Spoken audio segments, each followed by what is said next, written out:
आज बात करते हैं एस्थेटिक एक ऐसे प्रोसीजर की जो जितना सिंपल है उतना ही ज्यादा इफेक्टिव है।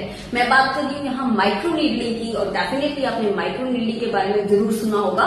माइक्रो नीडलिंग को हम कोलेजन इंडक्शन थेरेपी भी बोलते हैं। सो कोलेजन एक्चुअली आपके स्किन में प्रोटीन होती है, आपकी पूरी बॉडी में होती है एक्चुअली प्रोटीन, जो कि स्किन को टाइट रखने का काम करती है, दैट इज अ कोलेजन। और इलास्टिन को भी ये प्रमोट करता है। इलास्टिसिटी जो आपके प्रोटीन होती है इलास्टिन, जो कि आपके स्किन को इलास्टिसिटी देती है।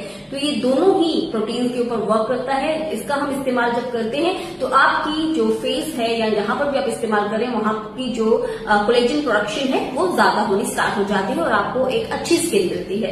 इसका हम इस्तेमाल कर सकते हैं किन किन जगह पर, जैसे कि अगर आपको मेलास्मा का इश्यू है, पिगमेंटेशन का इश्यू है, या फिर अगर आपके एक्ने स्कार्स हैं। एक्ने के ऊपर हमने नहीं इस्तेमाल करना है, एक्टिव एक्ने पे हम नहीं करते हैं, लेकिन अगर आपके गड्ढे पड़ गए हैं, एक्ने अगर आपको हुए हैं उसके बाद आपके गड्ढे पड़ गए, तो उसको ठीक करने के लिए माइक्रो नीडलिंग बहुत ज्यादा इफेक्टिव है। एंड अगर आपके प्री मैच्योर रिंकल्स का इश्यू है, आपके स्किन लूज हो चुकी है, आपके क्रोज फीट बन चुके हैं, ऐसा आपको इश्यू है, उसके लिए भी माइक्रो नीडलिंग बहुत इफेक्टिव है। आपका हेयर फॉल का इश्यू है एंड या फिर आपकी हेयर की डेंसिटी कम हो गई है, उसमें भी माइक्रो नीडलिंग बहुत ज्यादा इफेक्टिव है।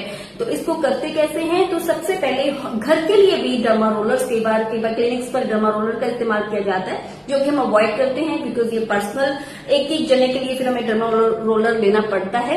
एंड लेकिन उससे भी ज्यादा इफेक्टिव जो आजकल माइक्रो नीडलिंग के लिए इस्तेमाल हो रहा है, that is a derma pen.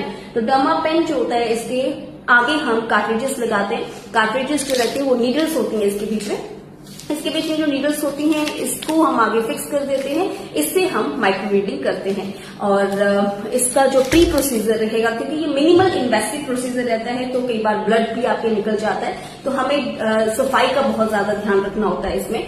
तो सबसे पहले एंटीसेप्टिक प्रोसीजर, एंटीसेप्टिक वे में हम इसे करते हैं। सबसे पहले आपको फेस को बिल्कुल अच्छे से क्लीन कर लेना होता है। उसके बाद हम नंबिंग क्रीम लगाते हैं, बिकॉज थोड़ा सा इसमें पेनफुल रहता है, ये बहुत ज्यादा नहीं, हल्की सी पेन होती है, लेकिन नंबिंग क्रीम हम 30 to 40 मिनट्स बिफोर लगा देते हैं। उसके बाद अच्छे से नंबिंग क्रीम को हटाकर हम माइक्रो नीडलिंग करते हैं।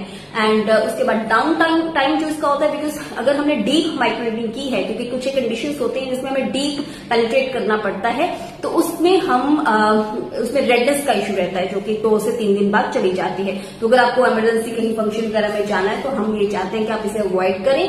लेकिन बहुत ही अच्छा प्रोसीजर है आपकी स्किन की किसी भी तरह के प्रॉब्लम के लिए। पोस्ट प्रोसीजर में आपको अच्छे से सनस्क्रीन लगा के रखना होता है। आपने सनलाइट को प्रिवेंट करना होता है। अगर आप बाहर जा रहे हैं तो फेस वगैरह कवर करके डस्ट से आपने अपने आप को बचाना होता है। किसी भी तरह की अगर आपको स्किन का इश्यू है तो आप हमारे क्लिनिक पर कंसल्ट कर सकते हैं।